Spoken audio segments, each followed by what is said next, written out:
নাহলে আজ তো মানুষ বাড়ির ভেতরে গোপনেও গুনাহ করতে ছাড়ে না। মোবাইলে ফিল্ম দেখা থেকে শুরু করে গান বাজনা থেকে শুরু করে বিভিন্ন রকমের হারাম কাজের সঙ্গে মানুষ জড়িত। এখানে বসার ডবল সওয়াব, একটা হলো শিক্ষা অর্জন করার সওয়াব, দ্বিতীয় এই যে গুনাহ থেকে বেঁচে আছেন, তো গুনাহ থেকে বেঁচে থাকার কারণেও আল্লাহ পাক সওয়াব দান করছেন, বলেন সুবহানাল্লাহ। কেন? আল্লাহ পাক যে হারাম থেকে বেঁচে থাকার আদেশ দিয়েছেন সেটার উপরেও আপনি আমল করছেন, আর একদিকে প্রয়োজনীয় শিক্ষা অর্জন করছেন, দুটাই সওয়াবের কাজ।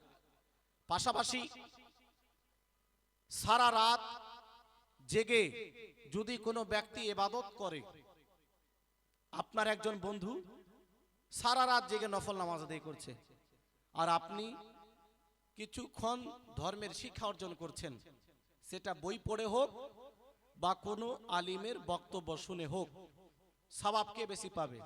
আপনি 1 ঘন্টা শিক্ষা অর্জন করলেন আর একদিকে সারা রাত নফল নামাজ আদায় করছে, কে বেশি নাকি পাবে?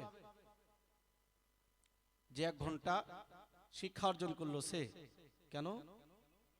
এদিকে 1 ঘন্টা, ওদিকে 12 ঘন্টা, 1 ঘন্টার সওয়াব বেশি। তার কারণ হলো হযরতে সাদ, হযরতে ওবাদা রাদিয়াল্লাহু তাআলা বলেন যে তালাবুল ইলমি সাতাম মিনাল লাইলি খায়রুম মিন ইহয়াইহা, সারা রাত জেগে ইবাদত করার থেকে কিছুক্ষণ ধর্মীয় শিক্ষা অর্জন করা হলো উত্তম কাজ, বলেন সুবহানাল্লাহ। সুবহানাল্লাহ, সুবহানাল্লাহ। একজন ব্যক্তি সারা রাত জেগে ইবাদত বান্দিগি করছে, আল্লাহর দরবারে নিজের মাথাকে নত করে রেখেছে, অপরদিকে কিছুক্ষণ দিনের শিক্ষা অর্জন করলো, তো যে শিক্ষা অর্জন করলো তাকে বেশি সওয়াব দেওয়া হবে। কেন?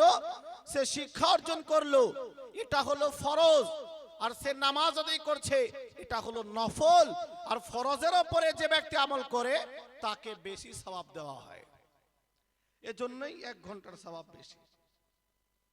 আজ অনেক কিছু আপনারা শিখলেন, আর কিছু শিখবেন ইনশাআল্লাহ। আসুন আলোচনা শ্রবণ করার পূর্বে এই ধারণা নিয়ে নবীর প্রতি দরুদ পাঠ করি যে আমাদের পাঠকৃত দরুদকে আমাদের নবী মদিনা শরীফ থেকে শ্রবণ করেন, বলেন সুবহানাল্লাহ। আজ কিছু লোকের ধারণা নবী আলাইহিস সালাম তো কয়েক হাজার কিলোমিটার দূরে আছেন, এত দূর থেকে আমাদের দরুদকে নবী কিভাবে শুনবেন? এটা তো সম্ভব না, নবী শুনতে পাবেন না, এই ধারণা কিছু লোক পোষণ করেছে। কিন্তু মনে রাখবেন, আমরা হলাম মুসলমান, আর মুসলিম হিসাবে প্রাথমিকভাবে 2টি জিনিস আমাদের মানতে হয়, একটি কোরআন, দ্বিতীয় হাদিস। হাদিস দ্বারা সুস্পষ্ট প্রমাণিত যে হাজার হাজার কিলোমিটার দূর থেকে যদি কেউ নবীকে সালাম করে, যদি কেউ দরুদ পাঠ করে, তো আল্লাহর প্রদত্ত শক্তি দিয়ে আমার আপনার নবী সেই দরুদ ও সালামকে শুনতে পান, বলেন সুবহানাল্লাহ। আজ কিছু পার্থিব শিক্ষিত লোক চায়ের দোকানে বসে আলোচনা করে যে নবী তো আমাদের মতো, নবী 1000 কিলোমিটার দূর থেকে আমাদের সালাম কিভাবে শুনতে পাবেন? কলেজের প্রফেসর ছেলেদেরকে শিক্ষা দেওয়ার সময় বলে যে না, দূর থেকে নবী শুনতে পায় না। এই ধরনের লোকদেরকে বলবো, ভাই নিজের ঈমান ও আমল ধ্বংস করিয়েন না।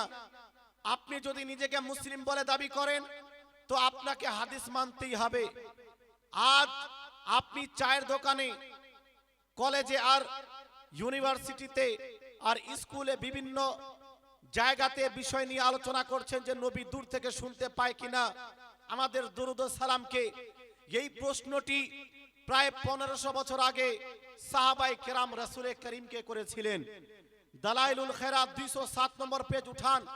কিল আলি রাসূলিল্লাহি সাল্লাল্লাহু আলাইহি ওয়াসাল্লাম আতাসমাউ সালাতাল মুসাল্লিন মিম্মান গাবা আনকা ওয়া মাইয়াতি বাদাক। সাহাবায়ে কেরাম প্রশ্ন করেছিলেন, ইয়া রাসূলুল্লাহ, যারা আপনার থেকে দূরে আছে আপনার উপরে দুরূদ পাঠ করে, আপনি কি তাদের দুরূদ শরীফ পাঠ শুনতে পান?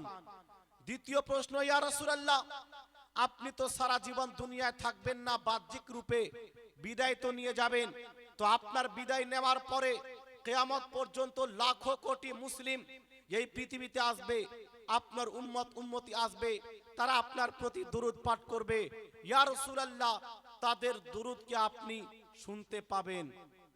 এই দুইটি প্রশ্ন সাহাবায়ে কেরাম করলেন। রাসূল করিম যে জবাব দেবেন সেটা আমাদের মানতে হবে নাকি? রাসূল করিম যে জবাব দিবেন যে দূর থেকে আমি শুনতে পাই কিনা, যারা এখন আমার যুগে জীবিত কিন্তু আমার নিকটে নেই, অন্য দেশে আছে, অন্য রাজ্যে আছে, তারা যে আমার উপরে দুরূদ পাঠ করে আমি শুনতে পাই কিনা, যারা আমার দুনিয়া ছেড়ে যাওয়ার পরে আসবে তাদের দুরূদ শুনতে পাবো কিনা। শোনেন, আজ যারা বলো যে নবী দূর থেকে শুনতে পায় না, রাসূল করিম সাহাবায়ে কেরামের দুইটি প্রশ্নের জবাব কি দিলেন? রাসূল করিম বললেন, আসমাউ সালাতা আহলি মাহাব্বাতি ওয়া আরিফুহুম।